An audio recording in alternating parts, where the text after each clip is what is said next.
estamos. Bueno, queridos amigas y amigas de la Fundación Chilena del Pacífico, buenos días y muchas gracias por sumarse a este nuevo webinar de la Fundación Chilena del Pacífico, el que hoy nuevamente realizamos en alianza con el Banco BCI, institución socia de nuestra fundación, y con la que siempre es un placer trabajar. Aprovecho a saludar especialmente a Claudia Rivera, a Alicia Ayala y todo el equipo del BCI con quienes ha sido un agrado colaborar en la planificación y organización de esta actividad.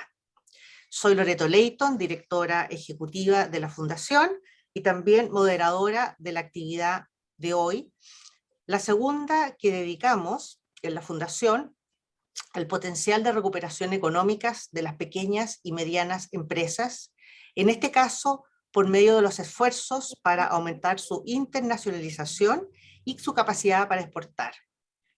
Les recuerdo que para este evento contamos con traducción simultánea, español-inglés, inglés-español, y para los que tengan que elegir el idioma, para el que requieren traducción, tiene que ir a la imagen del globo en la parte. Let's go to the globe image in the lower right corner of your screen. We're very glad about your interest in our activities with the purpose of contributing to discussion and to go in depth into very important topics currently in our country in the context of our relationship and projection with the strategic relation with Asia Pacific. Today's activity's purpose is to address the topic of transformative force that internationalization has for SMEs, and especially to share with you tools and experiences available so that they can internationalize themselves, not only from the public point of view, but from the private, international, and national point of view. There are reasons to be optimistic when we talk about internationalization and exporting capacity in Chile, despite all the difficulties that the world crisis has brought to SMEs. And in our country, these were suffering from the social unrest that took place at the end of 2019. According to data provided by ProChile, whose general director is here today as a panelist, by May of this year, SMEs had exported 660 million, 9.2 more that in compared to the previous period of the previous year, with China and the United States, our main partners. These are percentages and numbers that invite us to have a positive attitude. And we know that in the development of exporting capacity, we have a great part of possibilities of growth and expansion for SMEs and entrepreneurs in general in our country.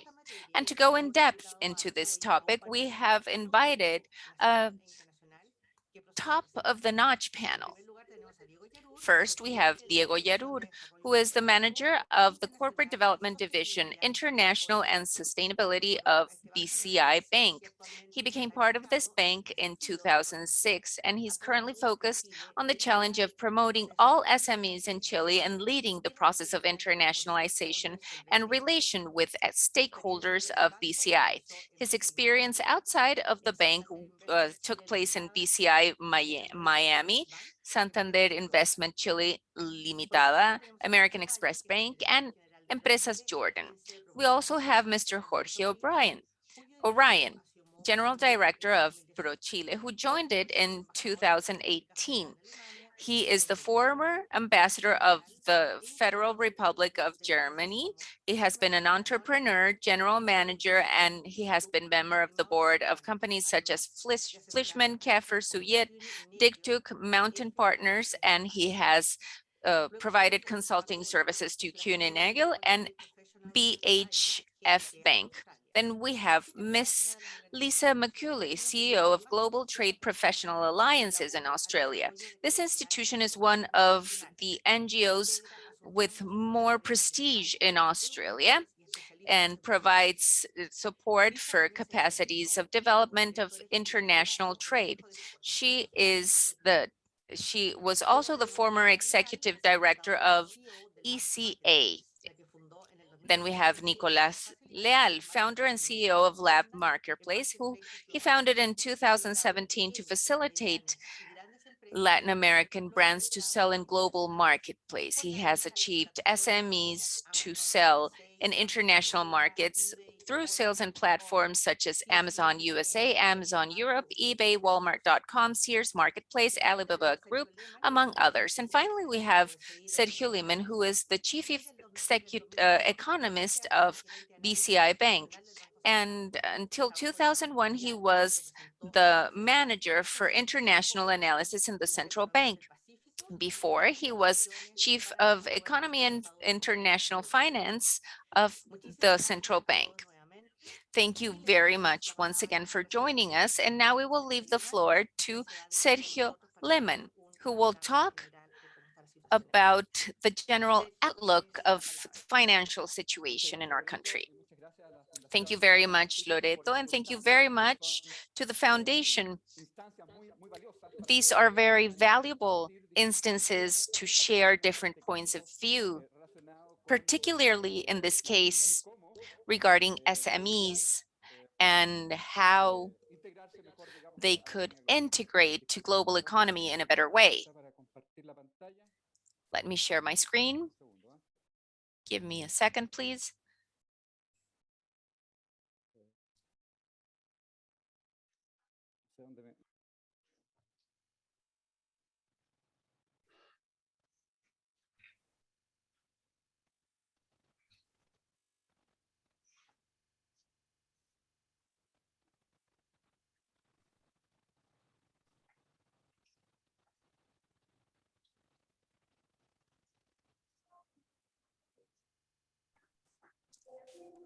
Ahí está, perfecto. Okay, perfect. There it is.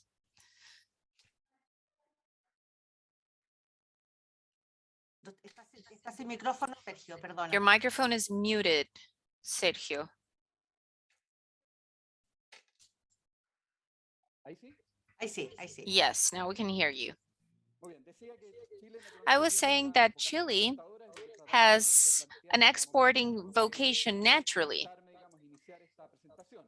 And in that context, I believe that it is very important to know about the role that SMEs can have. They are, of course, an important actor in our national economy, and taking this vocation is fundamental for its development, for the development of our economy. Our economy is small and open, and it has focused its growth in the opportunities provided by external markets. More than 30% of our products is destined to international markets, and therefore it is a key channel for the development and growth of our country.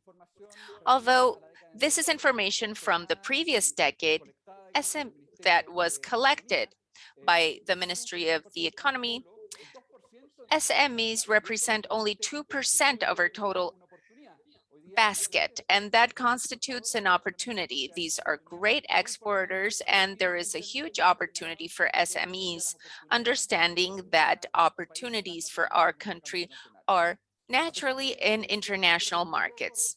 Despite this, because they represent 50% of Chilean product and employ approximately 75% of our workers. Therefore, we should look forward from that point of view for the development of SMEs. And this is key. To give you an outlook of our economy, and I want to go through it very fast in this presentation, I would like to say that Chile is a leader in terms of vaccination. And that is very important because it tells us about an institutionality that works. In Chile, we have around 70% of our total population vaccinated. And as you can see in this slide, we play a very important role in the world. Another important aspect that is worth highlighting has to do with how Chile has faced this health crisis in a very committed way in terms of resources. This first chart shows us a comparison of resources committed with the GDP percentage in the world, and Chile appears as a leader. It has committed great part of its resources, 30% of its GDP to public resources, and it is within the 5 or 6 countries in the world that have committed to contain this crisis. I am showing here this also withdrawal of pension funds, although they are not public resources, but these are resources of our future pensions that have also been injected in the economy and have prevented to have prevented and stopped the crisis. And therefore, this is all we are doing with the purpose of containing or of stopping the crisis. This will have impacts in the medium and long term, but this highlights the commitment we've shown for containing this crisis, and many resources have been allocated to SMEs, most of the resources mainly for family income. The other important point is monetary policy. I show here the evolution and forecast of long-term interest rates in Germany, US, and Chile. In the case of Chile, we reached a historical minima in 2020, but finally there has been an increase, a significant increase, and behind that, the central bank will be recalibrating the monetary stimulus. And we need to recognize that we are in a complex scenario from the political standpoint, with a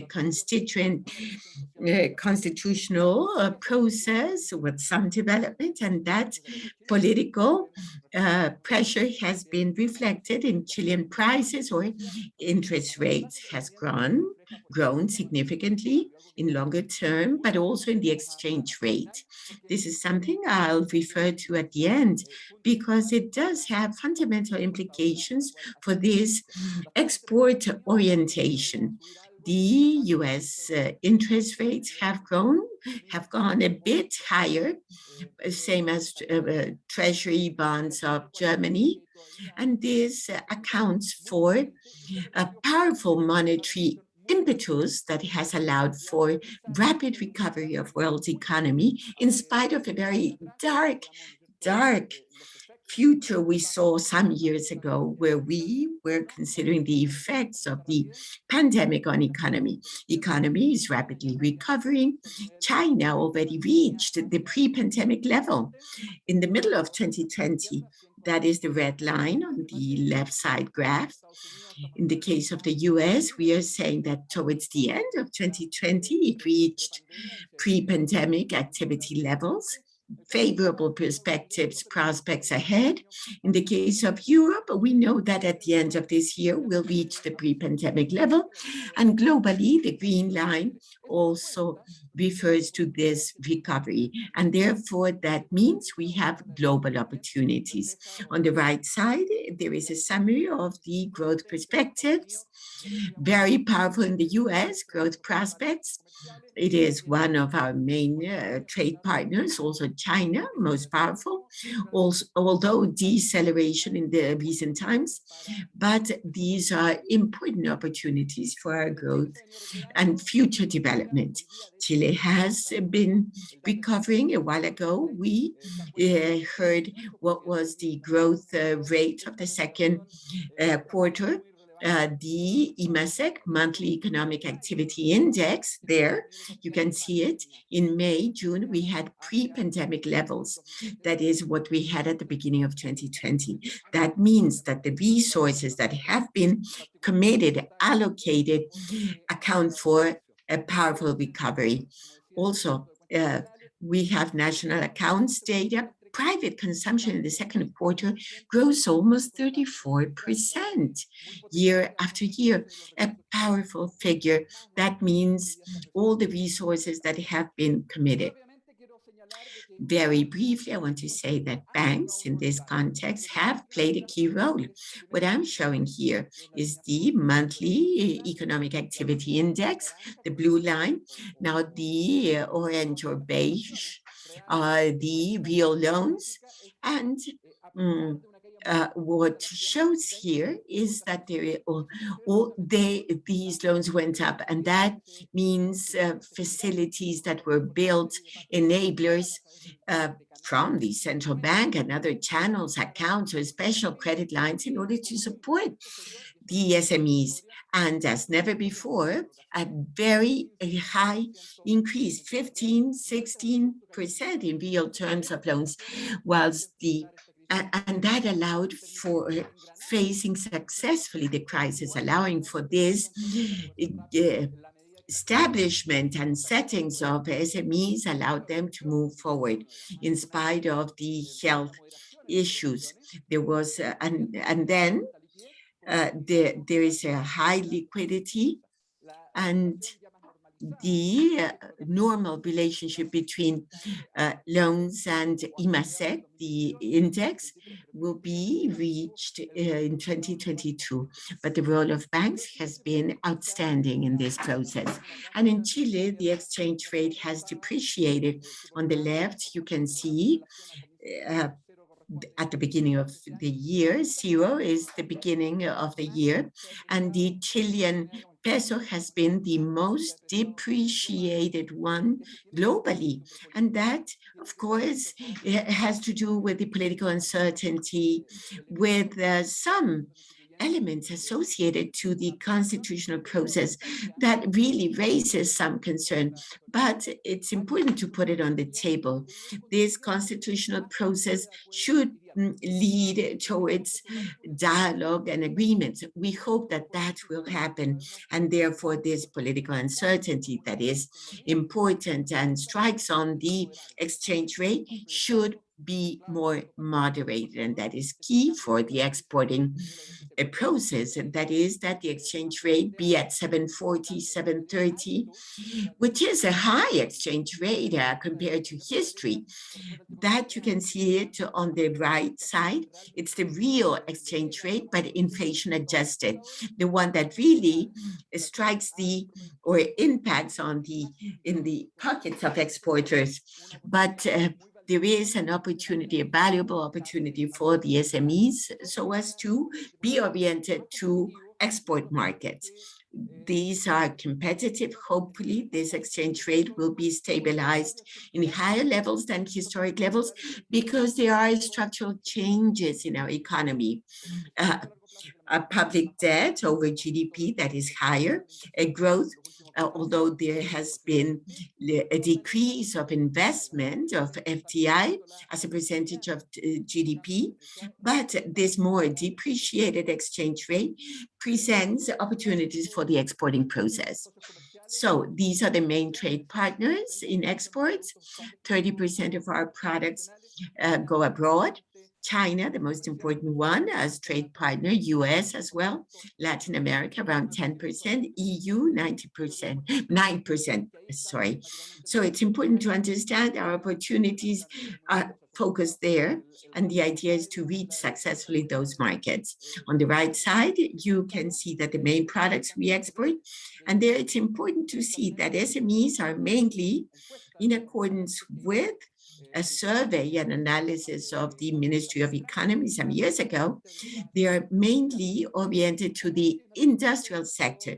Commodities, copper, pulp and paper are the major corporations, but the SMEs do have a niche in the industrial and agricultural sectors where there is an opportunity to be tapped. These are the main companies that provide employment in Chile, SMEs. If you take only companies and leave out the informal sector, more than 50% of employment generated in Chile is by SMEs. If you take the informal sector as well, these are micro SMEs. 75% of employment is related to small entrepreneurships. And medium companies also play a key role.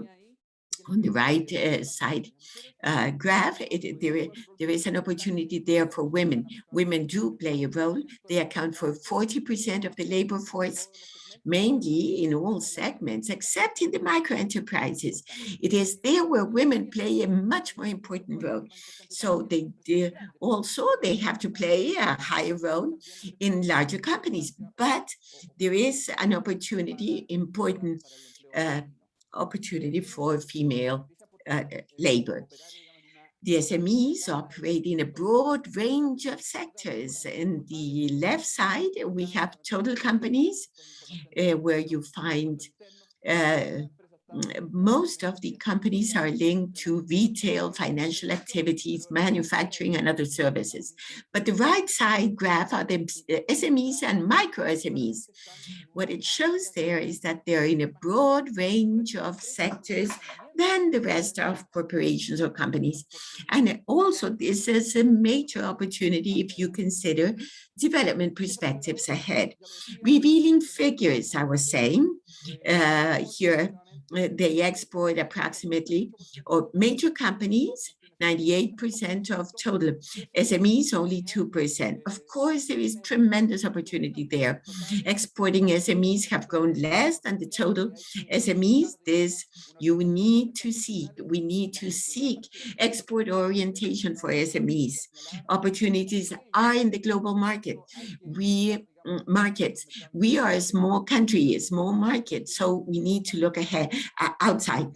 82% of SMEs export manufacturers, so with more value added, therefore that is a greater development opportunity for the country. We need to emphasize this because to provide greater value added involves greater development. And then finally, to finish, and to continue with this very interesting conference, I show you the table, a summary table, baseline scenario with the growth forecast of 9.2%. We have revisited and put it at 9.8. That is related to the universal family income. Emergency family income, that is the EFE. Now for 21-22, it will be 10.7% macroeconomic variables or growth of GDP. And then this year, and next year, that is, will respond to structural factors, it will be less, and therefore the opportunities 8.5. But the opportunities are in the global markets. The exchange rate 7.90, 7.70, but it should tend to decline. This constitutional process will contribute positively, and considering the end of year presidential election, well, an economy that will be stronger, generating employment, growing, and with a better health situation, focusing on vaccination most successfully, I think this will generate a premium and never lose sight of the uncertainty. We'll have growth over 10%, but if we have a more complex constitutional process, there could be a negative impact on our growth. But in general, prospects are positive for this year, somewhat weaker for next. Opportunities are outside. The opportunity is to focus on international markets. That is it. Thank you. Thank you for that very interesting presentation. You've provided us with relevant information and statistics. There is an interesting slide saying labor according to company and gender participation in companies or SMEs, something that is not always available in common places. Thank you very much. This is going to be very useful for the attendees. Presentations and the video of this webinar will be available in the webpage of the foundation, www.funpacifico.cl, but will be sent to all registered attendees. Having said that, we will invite Diego Yarur for his presentation. You have the floor, Diego. So please go ahead. Hello, good morning. Thank you for inviting me today. We're very glad to be part of this event and Fundación Chilena del Pacífico. I wanted to tell you today what we're doing in terms of SMEs. We have worked strongly to help them, more than helping to support them in their development, to provide guidance and all the necessary tools to compete in our new digital economy. And now, if I may move to the next slide, we have created Valor Pyme as a collaborative program promoted by BCI. Discúlpame, Diego, dame un segundo, porfa. Sorry, Diego, give me a second. Let me speak in the meantime. I was talking about what Valor Pyme is. It is a collaborative program that was initially promoted by BCI through a platform with a digital architecture in which more than 40 organizations participate, and they have a common DNA, and it is to develop this entrepreneur ecosystem. This network provides guidance and financial support to all SMEs and entrepreneurship projects in Chile. With this, we want to contribute for these companies or entrepreneurs to be more competitive in this new digital economy, because we strongly believe that Chile is a country of entrepreneur. We have had entrepreneurship waves at the beginning of the 90s, and currently we're experiencing a second wave, and we're very proud of that as a country. As BCI, we have an entrepreneur origin. Our DNA is linked to these companies because in the beginnings of the bank, 85 years ago, BCI was a company formed by migrants that came to the country without many perspectives, and they had to start creating their businesses, and they didn't find financing for their projects in the traditional banking system. Therefore, they had to create their own. From that point, we have been quite linked to the entrepreneur ecosystem. And in the slide that you can see on your screen, that says what we offer, together with this company's ecosystem, what we look for is for these SMEs or entrepreneurship projects to be able to sell, to be more productive and competitive, and to create more employment through different mechanisms that are those that we have studies, and they are the ones that have a greater influence in these factors.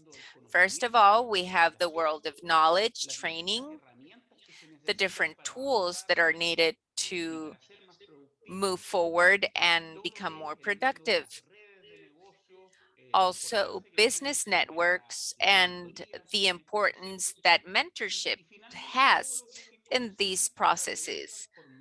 And finally, knowledge, to be able to transform your business model given this new economy. We have established a thermometer that is called a digital evolution thermometer, where more than 18,000 entrepreneurs or SMEs have self-evaluated. And it has been quite graphical to understand the abilities or the starting points of these companies. We have realized that 89% of the companies that have undergone this self-diagnosis have a digitization process that is at a starting point. Of course, this is quite concerning, but it tells us about the size of the opportunity that we have for these companies to take a leap.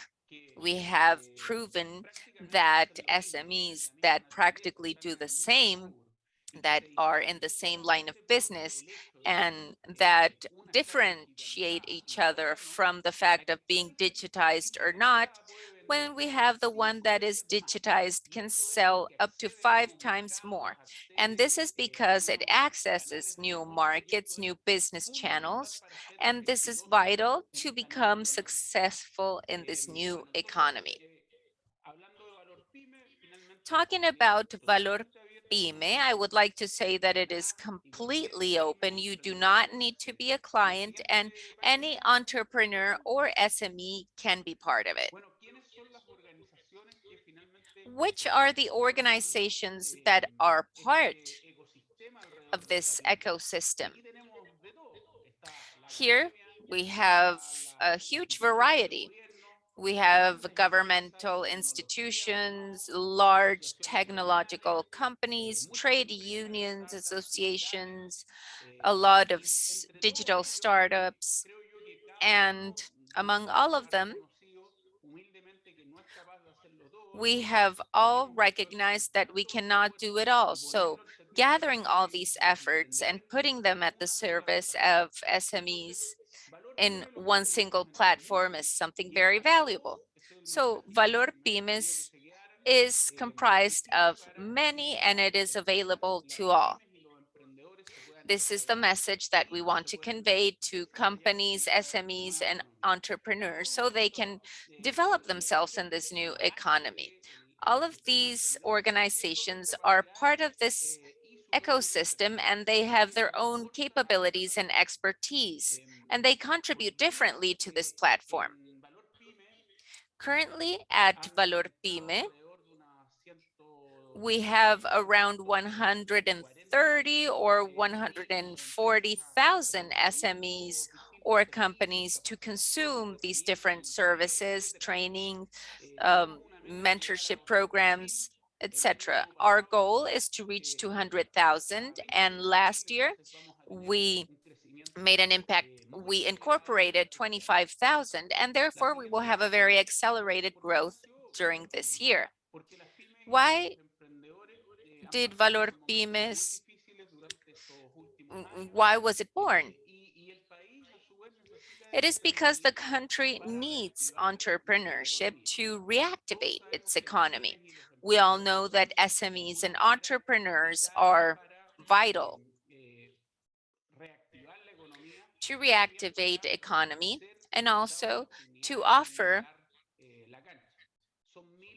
equal opportunities and to level the field. We're talking here about thousands of families and millions of workers that are behind these companies and that relate to them.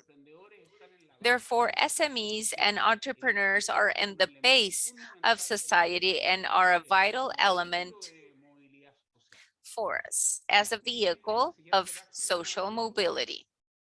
Next page, please.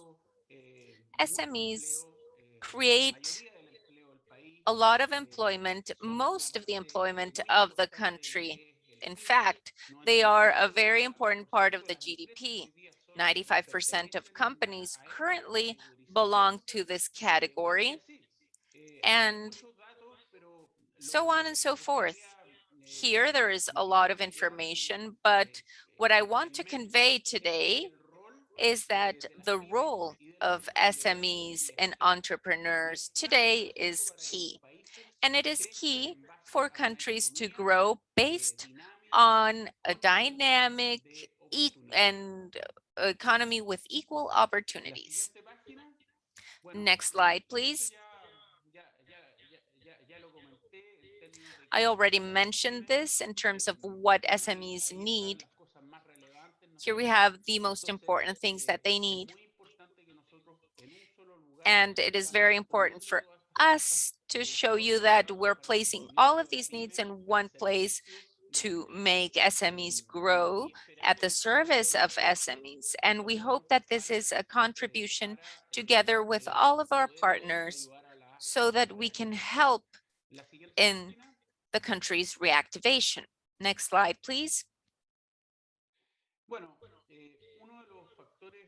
One of the most important factors of Valor Pyme is to be able to provide consulting services in terms of digitization and internationalization. Internationalization understood as being able to support all of these companies in searching new business networks, new markets, etc. And we say this because we know about this, because as BCI, we have joined a long process of digital transformation and internationalization, and we want to put it at the service of these clients and our partners. And that's why we believe that internationalization and digitization have a huge potential, and we need to leverage it as a country. There are many sales channels and markets that are vital. Last year, just to give you an idea, 1,400 companies in Chile started exporting for the first time. And in that sense, we want to help in that journey because we know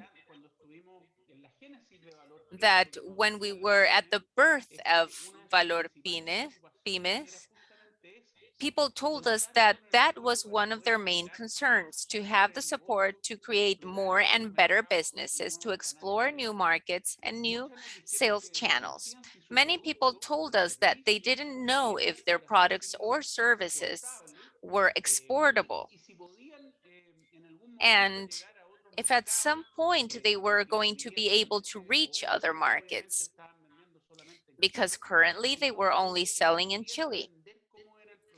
And they wanted to understand how the exporting process took place and how they could reach other markets.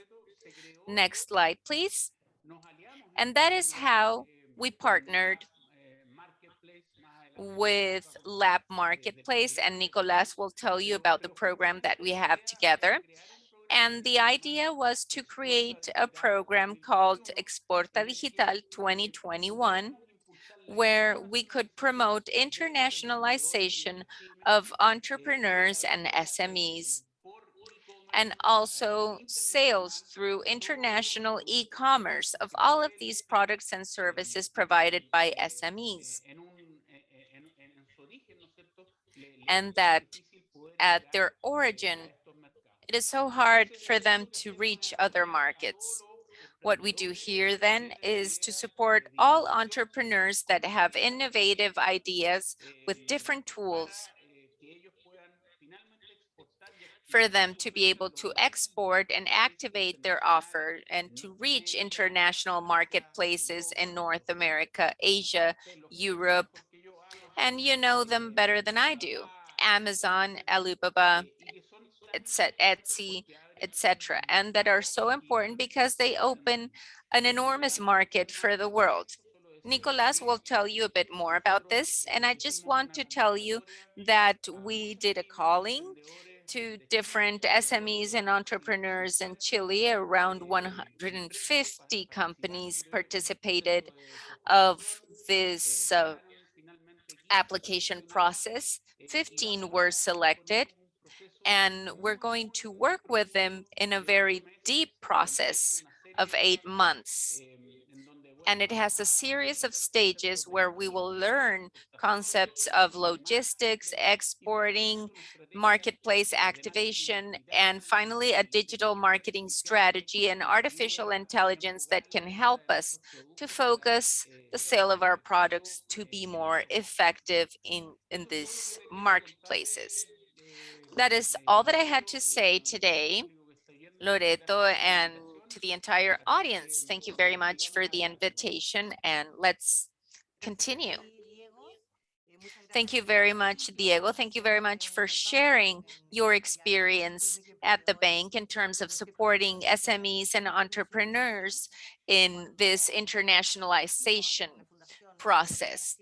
When we knew about what you were doing in your company, we believed that it was very important, and it's also very important to innovate in the private sector because this is usually something that is done by the public sector, and your collaboration is very important. Maybe there are instances to do a public-private collaboration in the future. Thank you very much for your work.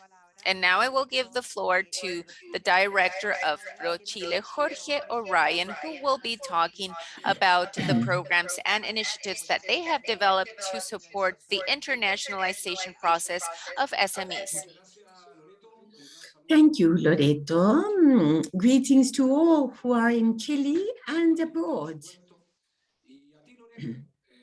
And greetings to you, Loreto, who you are permanently supporting these initiatives and transcending Asia Pacific, and also Alberto Salas, very active in this.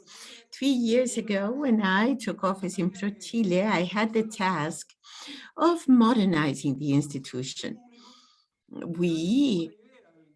I brought the idea from the private sector to move with strategies, strategic objectives, and it's not easy in the public sector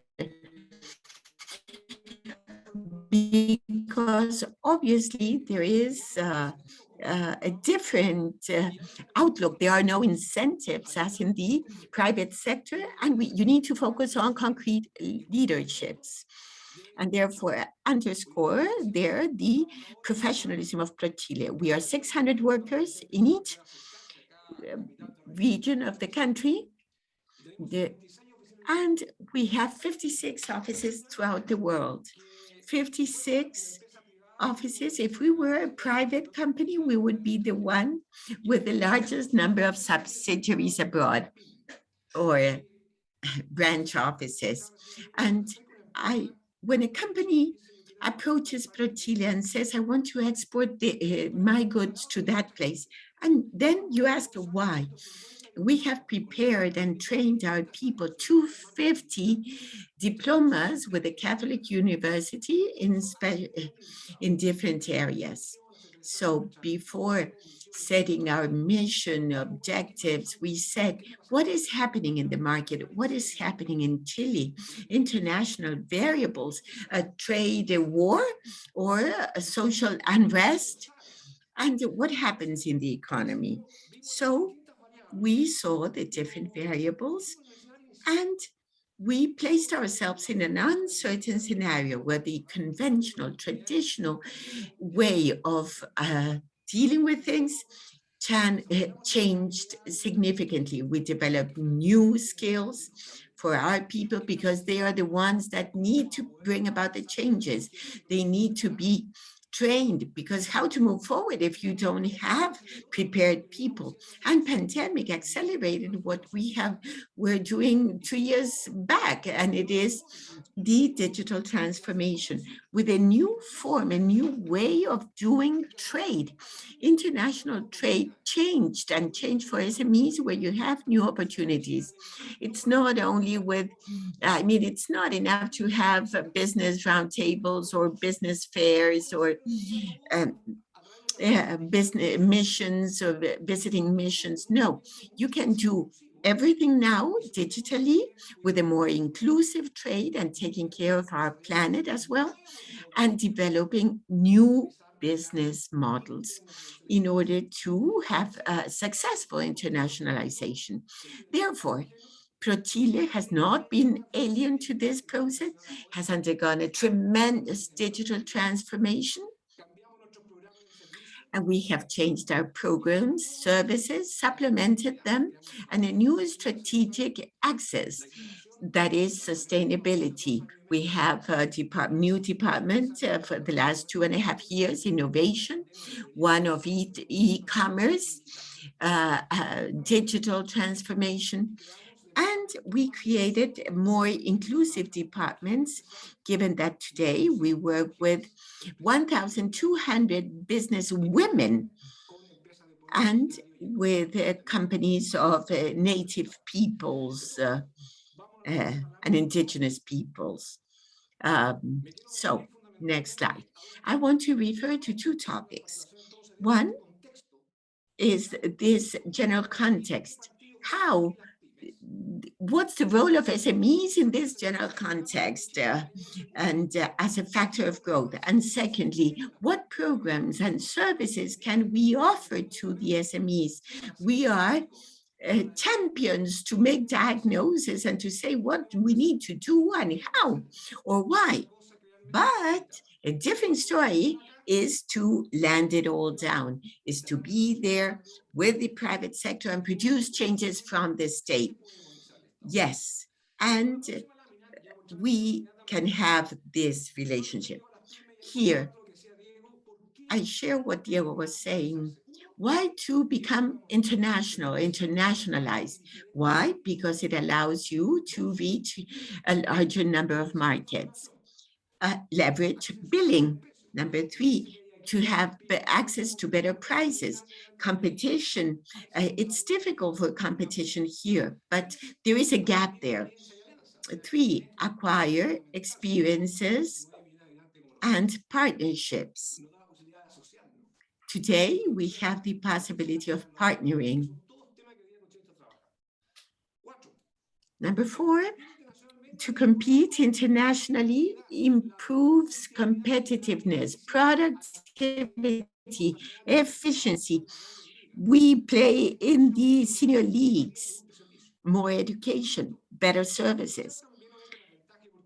Take advantage of the advantages of markets that have that are part of our free trade agreements, leaving protectionism aside, and therefore we reach out to 95% of world GDP competing on an equal basis.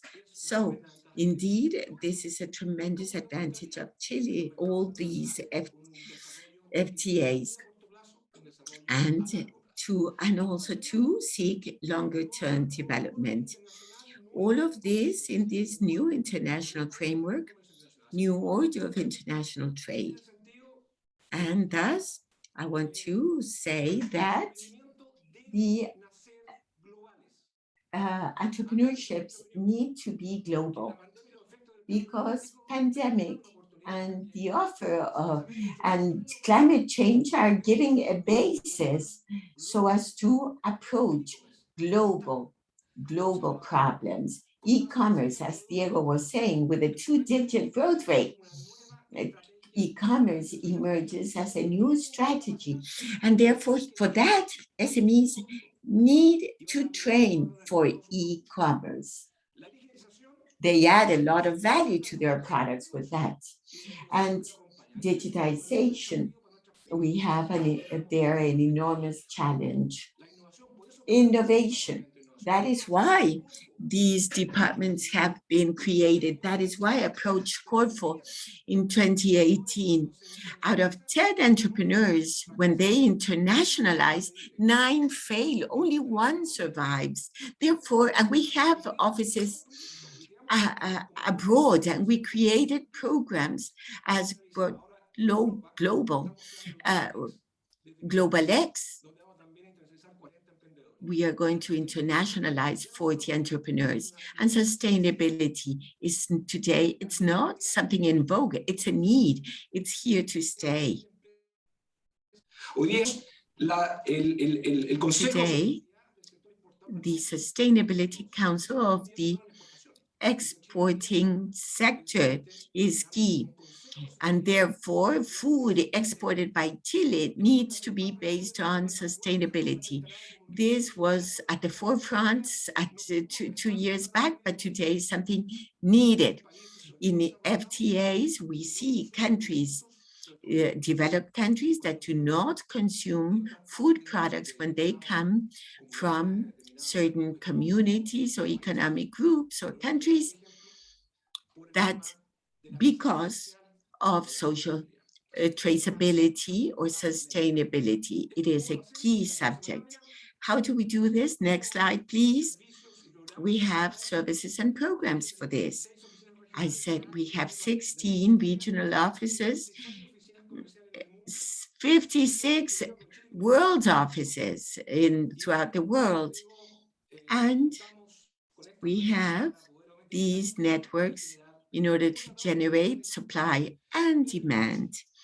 We want to change the push where we did fair commercial missions. We changed this for the pool to be focused, to set priority markets, potential markets. We also set the niches. We avoid, for example, there are regions that export 40 products, but 4 only account for 80%. Where are we competitive? Market intelligence, what's the point of providing loans or go out if they're going to fail? Market intelligence is key to see where are we competitive. We have changed the strategy, not to push, but rather focus first on which are the competitive markets. In 2020, we have 2,100 exporters that accounted for 66% of export. They export 21 billion and generate 400,000 jobs. Our goal is to be present in reactivation, in recovery. Exports and imports is 52% of GDP, and exports 30% of GDP.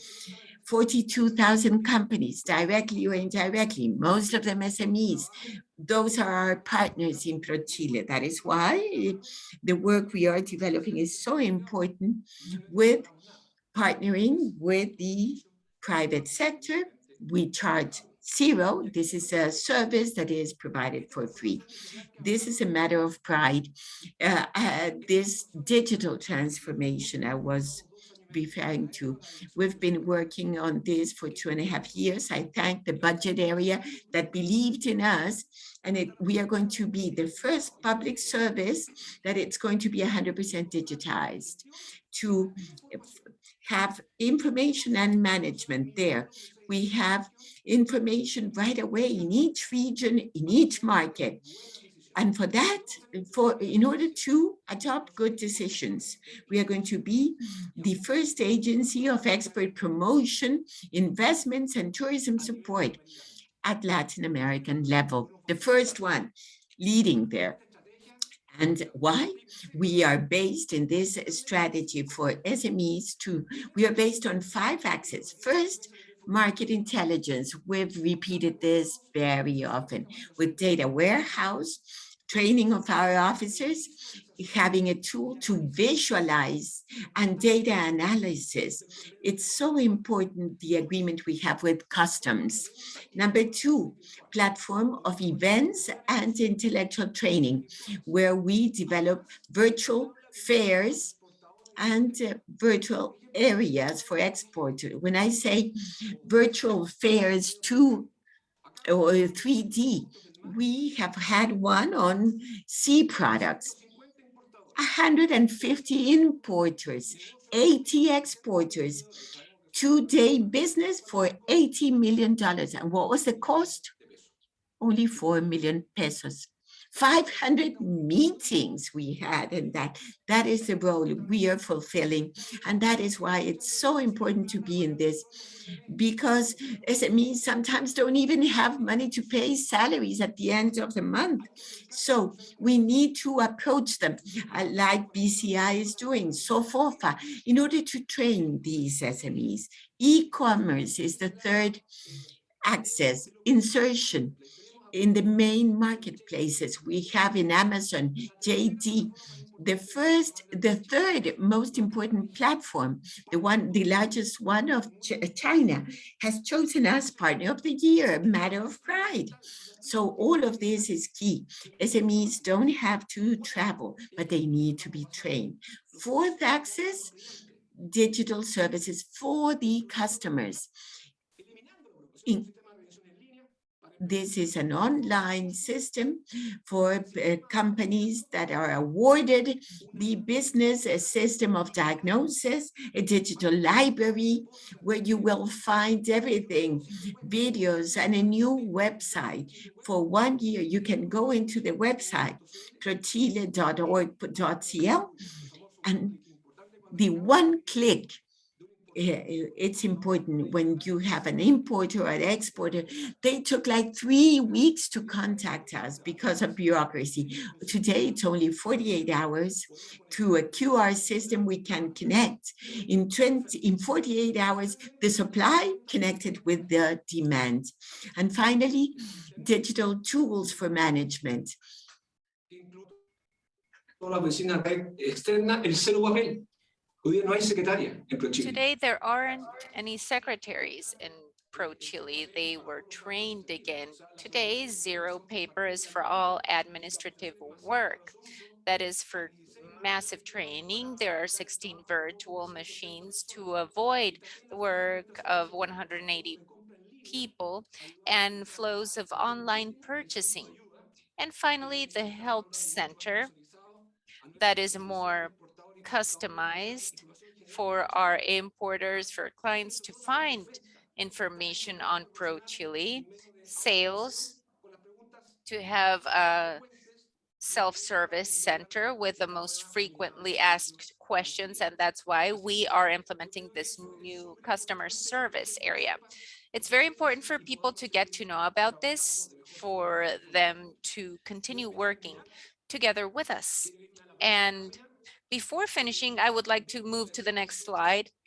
And I would also like to tell you that over the last years, we have developed different services and support programs. These are new. Up to date, we have subscribed more than 40 partnerships with UNSA, DHL, Correos de Chile, FedEx, among others, and financial as well,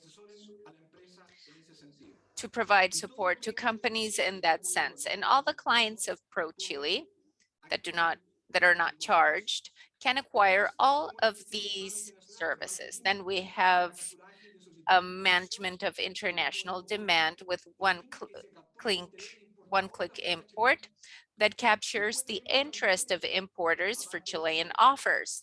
Apart from that, we have other tools that you can see, such as the new web page with digital catalogs, and this has been recently launched. It's very dynamic, very flexible. It has all programs and services. We have a knowledge center where we have business information. We also have training for everybody, especially for our SMEs, and the virtual classroom, which is also a very important tool for our SMEs. Now I would like to move to the next slide. In this slide, you can see a series of projects that we have been developing with our people, such as Go Global, which is in innovation, basically with Corfo. Yesterday, we launched the third phase. We're moving basically to Peru, Colombia, Mexico, and Miami as an entrance point to the United States. We have the roundtables, Mujer Exporta program. And today, only 5% of women in exporting companies are led by women. We have Encuentro de Negocios and Virtual Expo, concursos, and ProChile a tu medida, where we select SMEs from a program, we pre-internationalize them, then we train them, and then we have them exporting over time because they usually do not export for a long time. Sectorial brands, which are 18, 8 in food, 7 in service. You have Chile fruit, wines of Chile. These are shared resources, 50% from the private sector and 50% from our behalf, focused on this market. and also what we're doing to the native or originary people. We're working with them, even in the United States, where we have technology to Colombia or educational technology to Mexico. This is the work that we have been doing with SMEs. We worked with approximately 1,000 of them. Last year, we exported to 3.3 markets versus those that do not work with Pro-Chile, 1.9. And here we have the comparison of those that work and do not work with Pro-Chile, 3.7 versus 2.5 products, and 754 million versus 466 million. And they represent 42% of the employment in the country. For 2021, we are above the average. We're very glad. We have worked with almost 600 SMEs. And as you can see, those that work with us have better results and better efficiency. And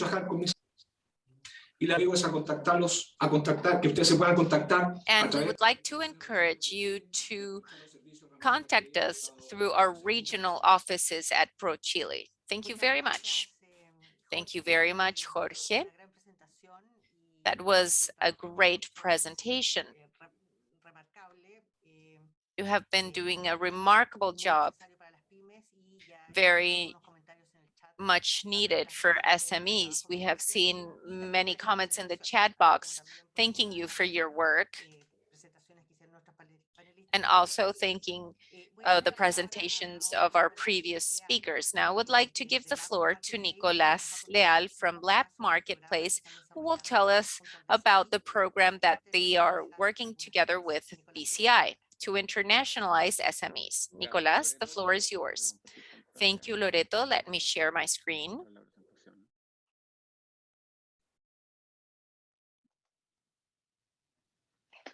Bueno, yo les quiero contar principalmente la importancia de... Today I want to talk about the importance of strategic partnerships, public and private partnerships. Without them, with everything that I've heard from the presentations of BCI, it's amazing to see what they're doing with them. And what I've heard from Jorge and what has been done over the last years, this is quite impressive because they have known how to read the trends that were growing in terms of the growth of e-commerce at rates of 30% per year over the last 7 years, compared to other years where they were growing at 2 or 3%. So I would like to congratulate the work that public institutions and Pro-Chile are doing in general. And within the same line, I would like to tell you what we're doing from the point of view of public-private partnerships and partnerships in general. In Lab Marketplace, we bring Latin American brands to sell in global marketplaces. This was born in 2017. However, we have had experiences with exporting since 2013 with some companies in the United States. And with this, we have been understanding what is important for these companies. As we were able to see in previous presentation, we have more than 200,000 SMEs, and a great percentage of them have an exporting potential. And we want for them to achieve their objectives, but this is quite complex. And digitization is vital to achieve this automated and systematized processes so they can reach these international markets in a fast way. From that point of view, I would like to tell you what Lab Marketplace does.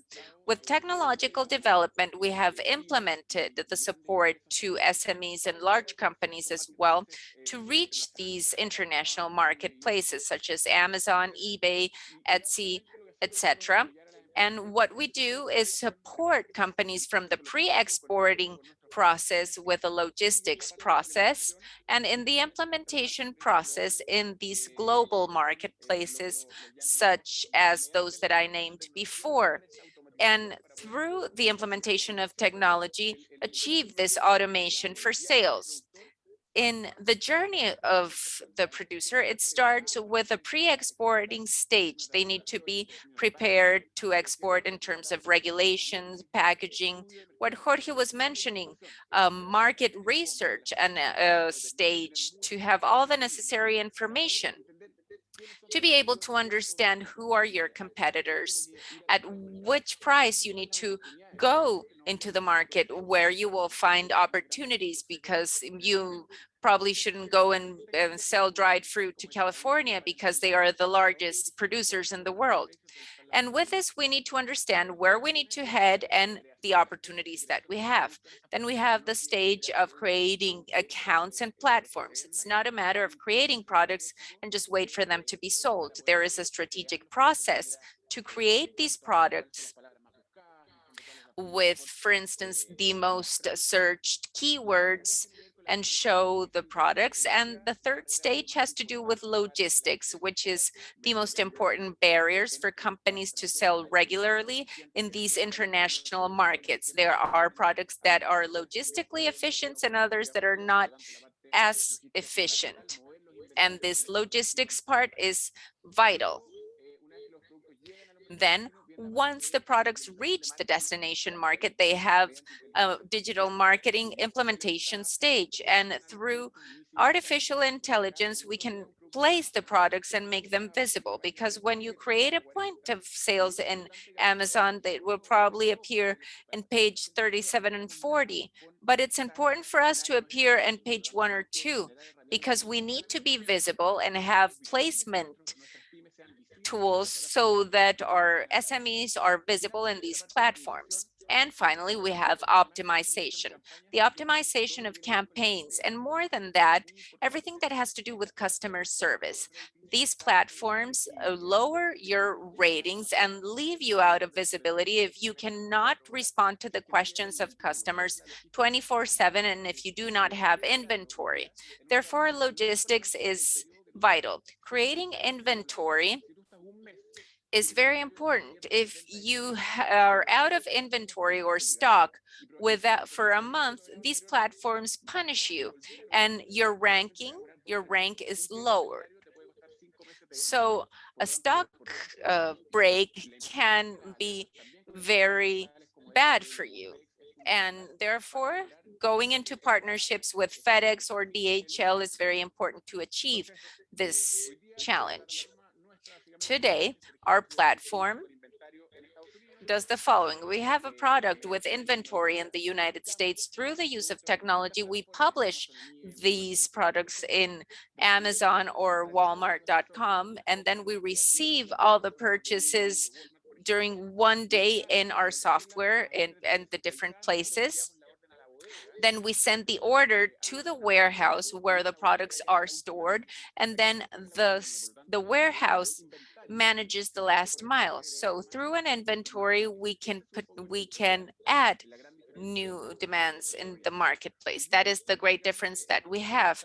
Currently, we have more than 170 companies that are active globally, and we are working strongly with institutions such as ProChile, Corfo, and BCI to achieve the automation of processes and have more companies active by 2023, this through the use of technology and self-management. It's very important to achieve technological processes that companies can understand easily and in a fast manner, so that they can post their products automatically in several marketplaces, so that we can have a process automation and self-management. We have more than 200,000 SMEs, and many of them have exporting potentiality.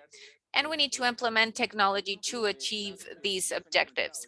Some of the information that has already been told here. Global e-commerce has grown exponentially since 2011. up to 60% compared to traditional retail.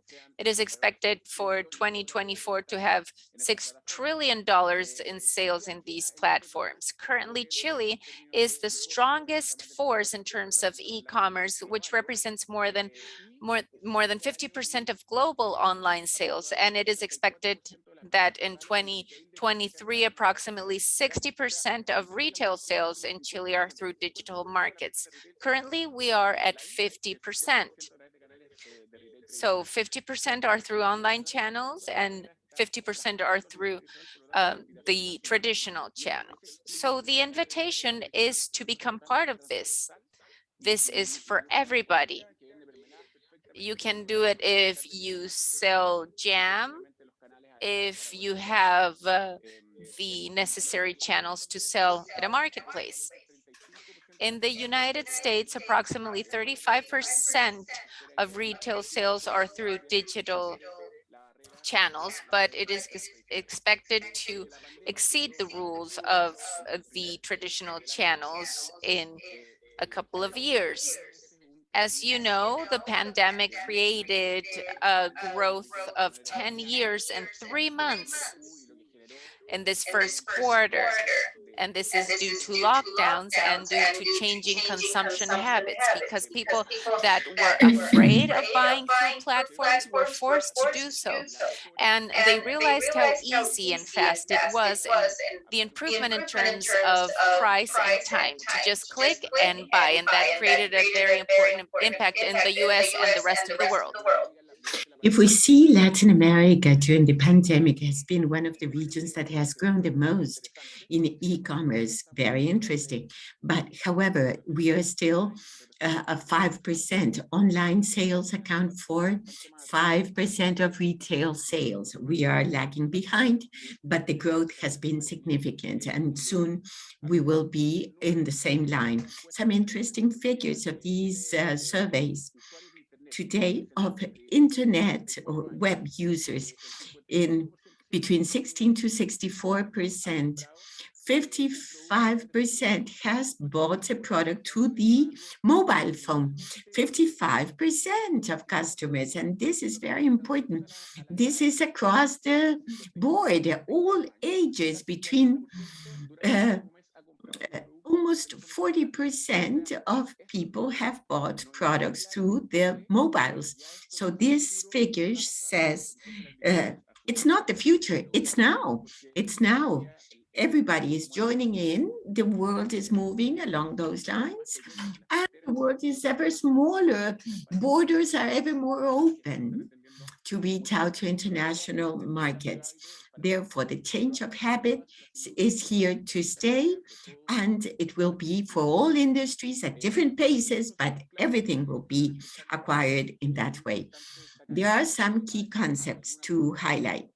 Sometimes there's a Spanglish between marketplace, e-commerce, B2C, B2B. So some details important to understand. What's the difference between an e-commerce and a marketplace? What's the difference between a platform that is B2C or B2B? And what's the difference between working origin stock as compared to having to sell in global platforms? First, e-commerce is the web page that you created of your logo with your product. And there are different platforms to create these e-commerces, where you, with your brand name.com, with your buying card, purchase card, you can create your page. And marketplace is open line. Any company can upload products to all those Etsy, eBay, and all that. La segunda, o el segundo concepto clave es... Second key concept, what is a B2C or a B2B? There are B2C platforms, Amazon, Etsy, and eBay, where you brands publish the products, and that is the final consumer, is a common ordinary person that buys on a unit basis. Retail, the B2B, you have Alibaba, Global Commerce, Amazon, and different platforms. And these ones can replace the fairs. You can sell your fruit or your ingredient to Alibaba, and your products can be showcased to these platforms like Alibaba without the need of traveling to the different markets or fairs, and reach out to different consumers that you can target. And through these platforms, you can go from Japan, Romania, Timbuktu without moving from your desk and without moving your products from your storehouse, a warehouse. And here volumes are from 6 pallets over a container. These are platforms to bear in mind because they can generate important exports. If you have digital marketing positioning these products in these platforms, then the impacts are highly positive. And thirdly, a company can, without having to move its stock to a different market, tomorrow in Amazon, eBay, in Japan, in Europe, US, of course, complying with regulations. And what are the products that can be eventually be sold with a stock at origin place? For example, a watch, a small volume with a high value, over $100. That means if you put a Chilean earring or jewelry of Araucanía, you can publish a jewelry that whose cost is $100, and you publish this. And we are connected to a FedEx, and FedEx will take the product in the afternoon and send it to the final consumer. And that freight can be $20 and the product is $100. So the freight is not that expensive with the cost of the product as compared to the cost of the product. For example, if you sell potato chips, 3 bags of potato chips, $10, the sending or the freight will cost $25. It's 3 times the value or the worth of a product. There it is inefficient. So there it should be dispatched to ships or sending pallets or containers, larger volumes, and having warehouse in the destination place and generate sales from there. Those 3 concepts are very important. You can have a decision tree. Your Chilean product having its own e-commerce, can sell in its own marketplace, can have e-commerce B2C to a final consumer, or B2B that can be a company with big volumes and can sell having a stock in origin or destination. All these options are not excluding each other, do not exclude each other. They can be done in parallel. Options are there. You need to have the information in order to start selling tomorrow in these platforms. Some examples in this option tree. Marketplace to a B2C with stock at origin. So it goes to Amazon or different platform. When the consumer buys the product, the Chilean producer sends the product to FedEx without having to move its stock at its original place. And second example, marketplace B2C with destination stock, potato chips. First, you publish the product, sending the stock, then publication, dissemination of the products, and when the person buys, sends or the producer calls the warehouse for this to be dispatched in the final place. Different options, all of them in parallel. Partnerships and association products and projects. In the last 3 years, we've had 19 association projects with partnerships with ProChile, Corfo, and BCI. There is a symbolic product here of Araucanía, which is of indigenous peoples, a product.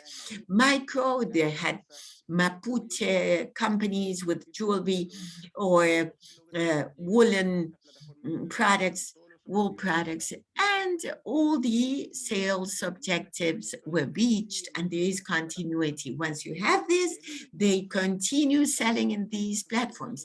So the importance of these association projects is first triggering, promoting, and then for them to continue selling on their own without the government or financial support from elsewhere.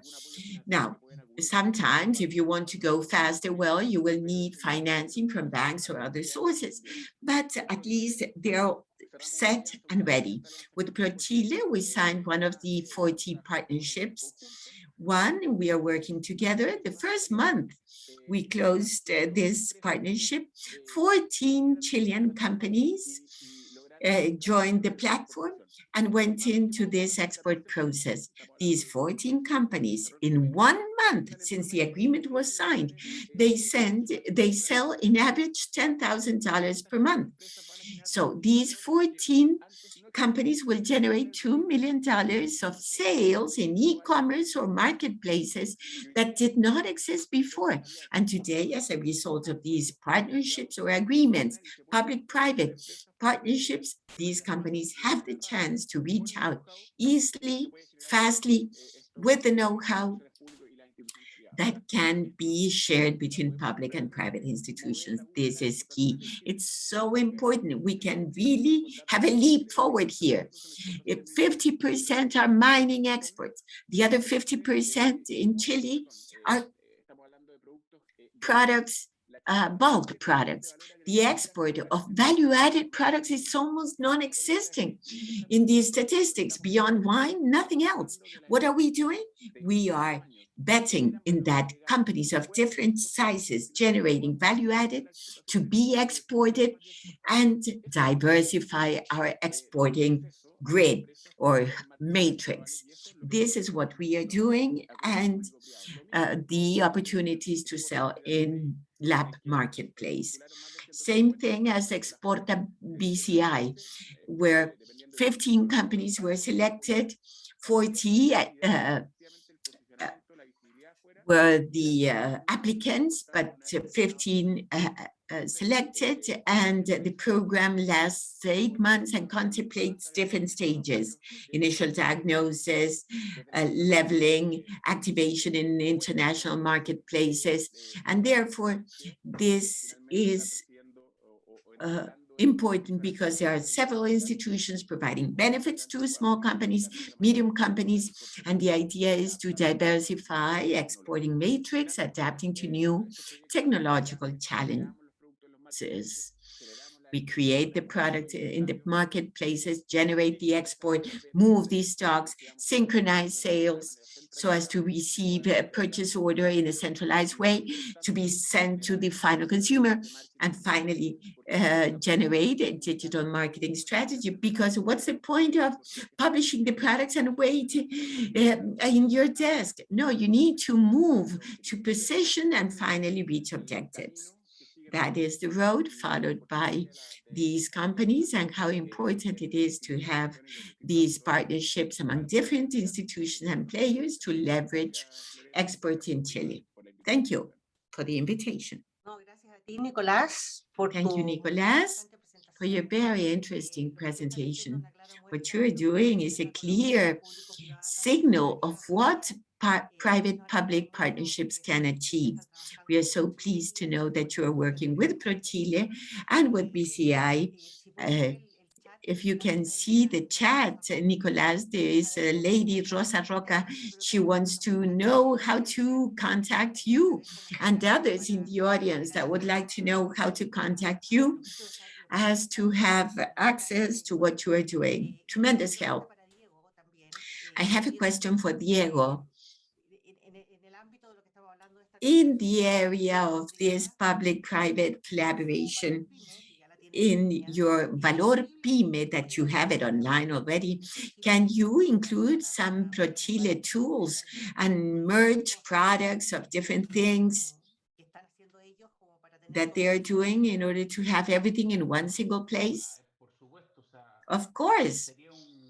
it would be an honor to have ProChile with us. I want to congratulate Jorge and all of his team, because we had an image of ProChile that would accompany you to the fairs or go to the different countries, destination points. And it's incredible how in such a short period of time they've adapted to the new challenges and reality raised by this pandemic. You are using all the digitization tools, and they are available. The idea is to support Chilean exporters. I have the best of impressions. I've been surprised by everything you've done, and I'm so satisfied because we are sharing common values like supporting entrepreneurship, to understand the significance of internationalization and digitization, and contribute in some way so as to eliminate or closing gaps and frictions that prevent Chilean exporters, either due to lack of information, because of cost or markets, can really succeed and really have them reach out to large markets of world economy. Thank you, Jorge. We are working with the Corfo, Startup Chile, Chile Global Ventus. But clearly we need to include, hopefully, ProChile, and we'll contact him in order to have this partnership a reality. It could generate a lot of value to our platform and to all the entrepreneurs and SMEs that are consuming information information in Valor Pyme. Thank you, Diego. As you say that you are very much surprised with what ProChile has done in recent years in digitization and internationalization. Many are highly surprised with what BCI is doing and the type of programs you are developing. How an SME that wants to be part of a future program. You said you had more than 150 SMEs and you selected 15, and they are the ones that are being accompanied in this pilot program. Are you going to repeat this exercise, or will you use other types of tools?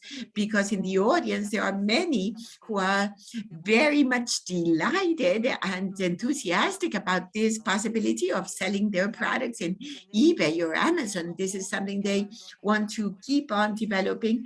Are there going to be other stages?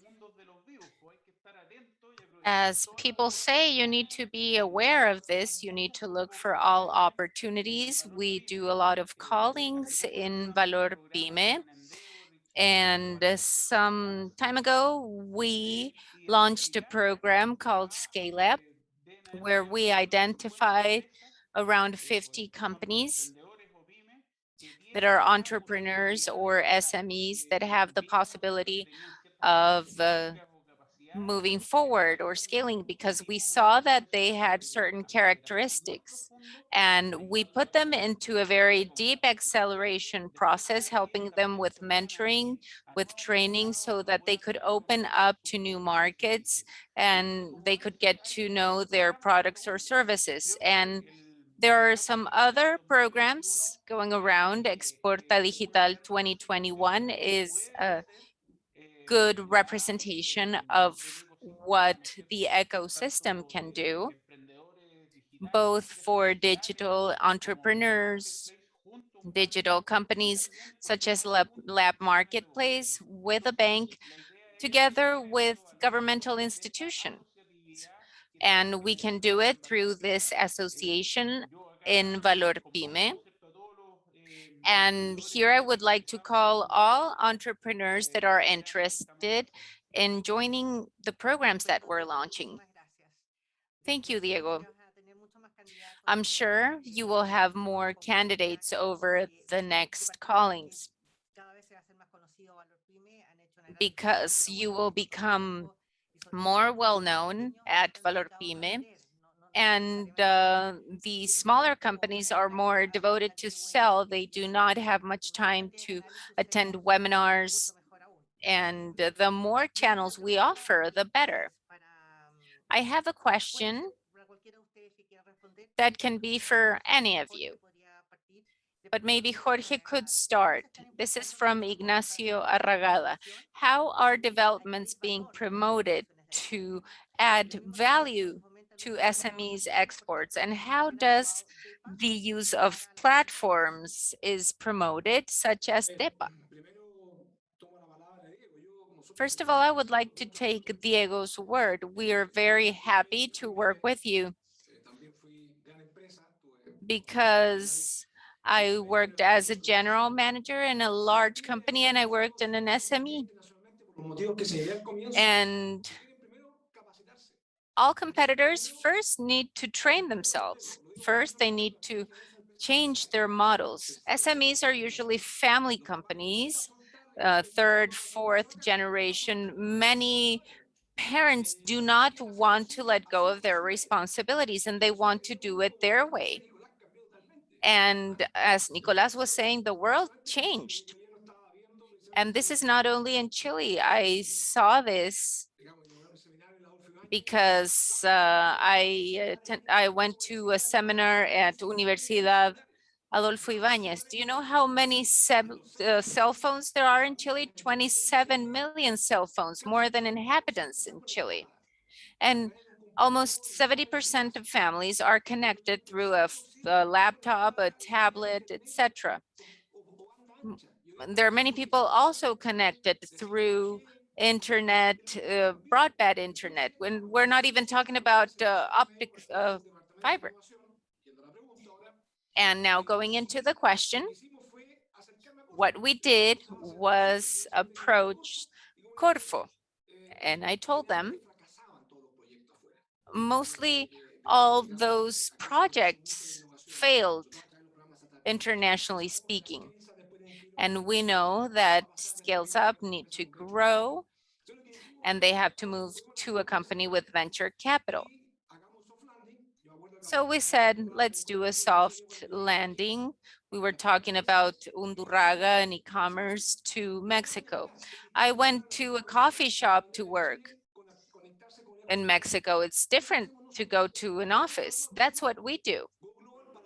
And we created the program Go Global for Peru, Colombia, Mexico, and Miami as an entrance point into the United States.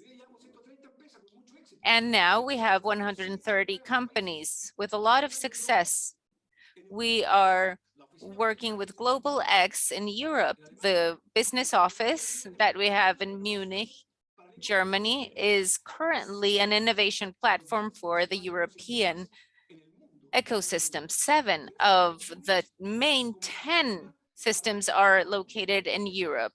So we have this as a platform to connect them with London, Berlin, Brussels, Paris, Madrid, Barcelona, and Portugal.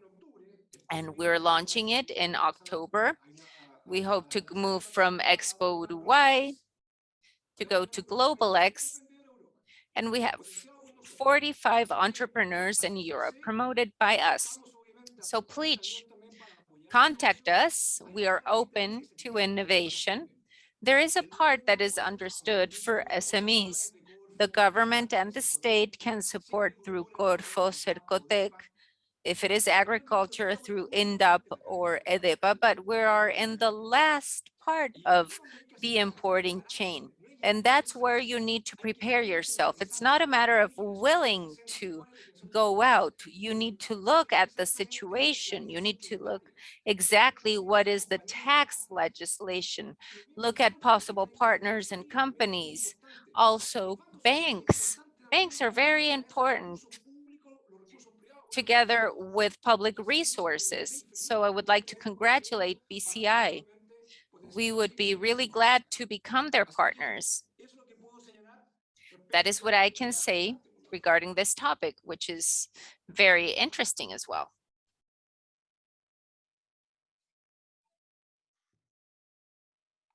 Perdón, tenía apagado el micrófono, que sin duda que lo es, Jorge, un tema It apasionante. is quite interesting. Hay una pregunta que es una gran barrera y de lo cual no se habla. There is a question, and it is a great barrier that people do not talk about much, and it is the language barrier. In the APEC in 2019, we tried to launch a B2B marketplace, and one of the main issues considered was to have a simultaneous interpreting system so that we could help people that wanted to export, especially to the United States. What are the tools that you have to support that? One of the things is to locate them there, but who helps them in terms of language barriers? Nicolas, I don't know if you have had the experience. Yes, it is an issue, especially considering that there are companies selling in Amazon, US, Mexico, and Germany. So we're talking about adapting packaging into 3 different languages, and especially to be able to answer the questions of the potential clients in different languages. It's very difficult. Probably some years ago, it wouldn't have been possible. Currently, there are very specific translation tools that work better than Google Translator, and Amazon, eBay provide you with the necessary tools to work in a better way in those terms and to answer automatically with a quite acceptable translation. So today there are tools for that. But regarding regulations, that is a bit more complex, especially in terms of food. The company that we're working with currently are textile and mining companies. Those industrial companies are a bit easier, but cosmetics and food companies are the ones that have the larger barriers to go into different markets, human consumption products. That's where we need to provide more support, and there is a great production potential. In terms of regulatory issues, there is a lot to do. It is a one-on-one work. We can create some academies, probably have online free streaming courses so that companies can generate these in an autonomous way. But language, yes. More than a language barrier, I want to insist on logistics. Currently, the big barrier that we see with all the companies that we have worked with has to do with logistics. Currently, courier service companies understand that this brutal increase that e-commerce has had, the collapse of ports in the US and China, that has led to a break in stock for small producers. So FedEx, DHL, and all these logistics or air courier companies understand that they need to adapt their business models to this change in the world, to this great increase.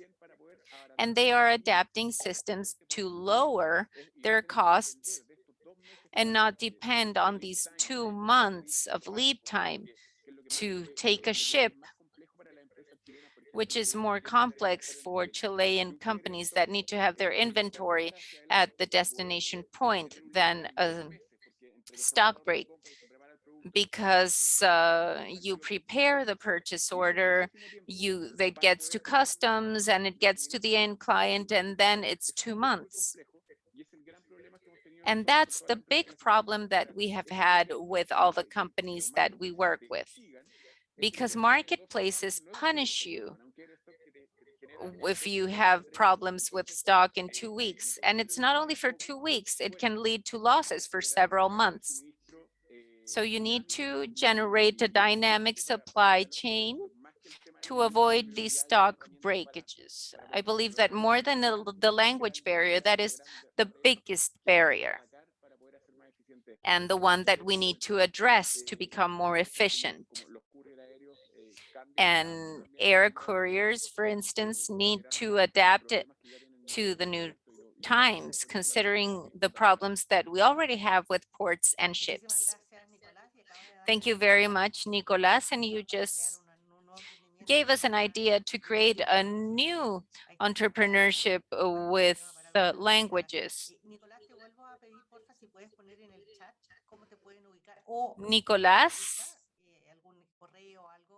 can you add in the chat box the contact for your company? Because the support that you can give us is very important.